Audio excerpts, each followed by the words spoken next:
Hello everyone. आज मैं आपको ये बताऊंगी कि इनफर्टिलिटी के बारे में। इनफर्टिलिटी का क्या क्या जो है फाइनेंशियल आपको ज़रूरत पड़ती है, फाइनेंशियली आपको क्या कितने पैसों की ज़रूरत पड़ती है। मेरे जितने भी अभी तक जो थे चैनल थे, उन चैनल्स में मैंने आपको ये बताया कि अभी जो मैंने अपने चैनल में ये क्लियर किया कि आईवीएफ जो है वो क्या प्रॉब्लम आती है। आईवीएफ से रिलेटेड मैंने अपनी स्टोरी के बारे में बताया कि आईवीएफ में मुझे किन किन प्रॉब्लम्स का सामना करना पड़ा।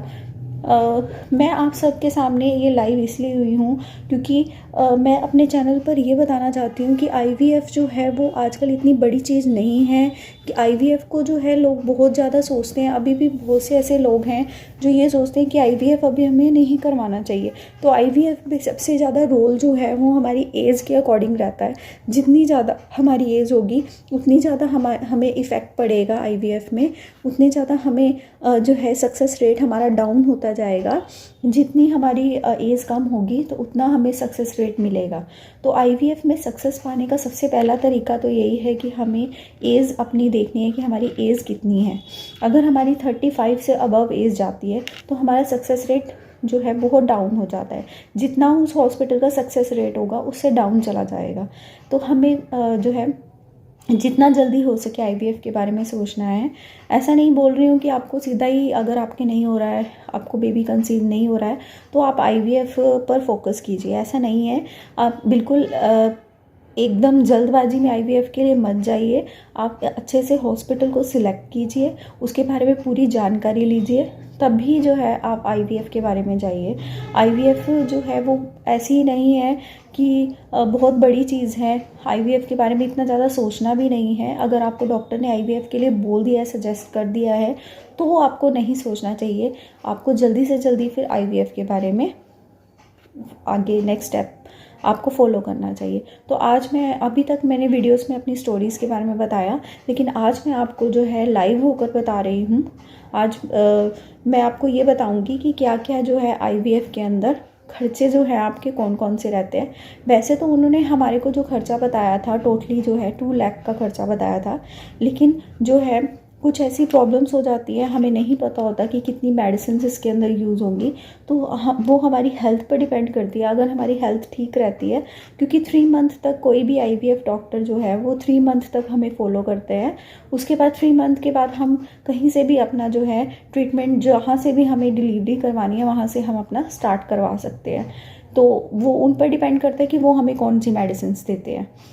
तो कई बार ऐसा होता है कि हमें बहुत सी ऐसी प्रॉब्लम्स भी हो जाती हैं। उन प्रॉब्लम की वजह से हमारी मेडिसिन्स भी बढ़ सकती हैं, हमारे इंजेक्शन्स भी बढ़ सकते हैं। तो उसमें हमारा खर्चा जो है वो कुछ बढ़ जाता है, क्योंकि इसमें उसके बाद भी जो इंजेक्शन्स और जो मेडिसिन्स हैं वो बहुत कॉस्टली होती हैं।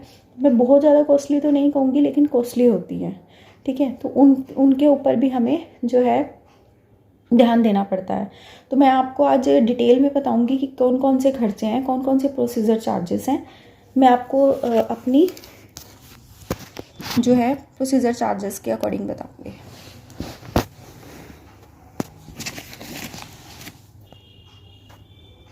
ये देखिए, मैं आपको एक्सप्लेनेशन ऑफ चार्जेस बता रही हूँ। प्रोसीजर जो है उन्होंने सबसे पहले हमारे को प्रोसीजर जो था उससे पहले जो स्टार्ट होना था प्रोसीजर, उन्होंने 1 लाख रुपीज़ हमसे लिए थे। 1 लाख रुपीज़ जो है वो प्रोसीजर के नेम, यानी कि प्रोसीजर के हैं आईवीएफ या आईसीएसआई, जो भी वो करेंगे।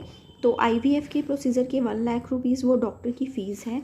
डॉक्टर की फ़ीस के अंदर क्या क्या इंक्लूड होंगे? आईवीएफ लैब चार्जेस होंगे, ओटी का खर्चा होगा, क्योंकि जब हमें एम्ब्रियो ट्रांसफ़र करना होता है या एम्ब्रियो जो है वो एम्ब्रियो ट्रांसफ़र करने से पहले जो ऑपरेशन थिएटर के अंदर वो लेकर जाते हैं, उनकी जो भी फ़ीस होगी उसके अंदर वो इंक्लूड होगी।